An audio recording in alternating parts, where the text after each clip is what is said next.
People often describe the Israel-Palestine conflict as one that goes back decades.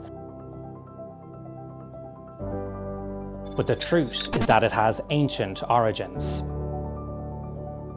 During biblical times, Jewish people lived in the land that is now Israel and Palestine as part of two kingdoms of Israel and Judah. And that's why Jews call it their ancient ancestral homeland.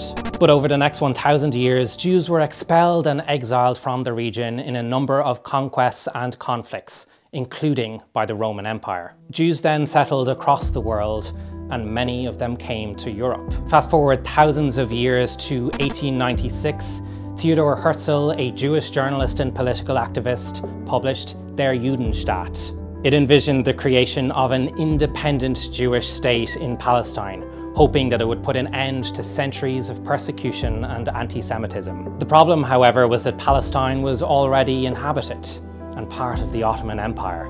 Jerusalem was, and still is, one of the holiest cities for Muslims.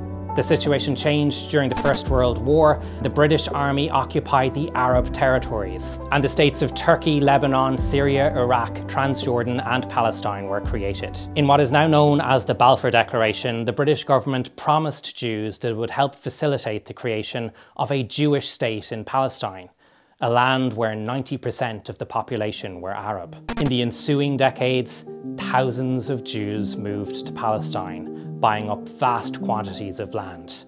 Palestinian Arabs were outraged. They rejected the findings of the 1937 Peel Commission, which proposed the partition of Palestine into two states, and revolted against British authorities. They also rejected the UN's 1947 partition plan, which envisioned the creation of an Israeli state on 56% of the territory. But in 1948, spurred on by the increased immigration of Jews in the wake of World War II, Jews proclaimed the establishment of the State of Israel. Over 700,000 Palestinians were either expelled or fled in terror. They lost their homes, their land, and their way of life. But by the end of 2 years of fighting in 1949, only 22% of what was British-occupied Palestine was left outside of Israel's borders. That 22% became known as the West Bank and the Gaza Strip.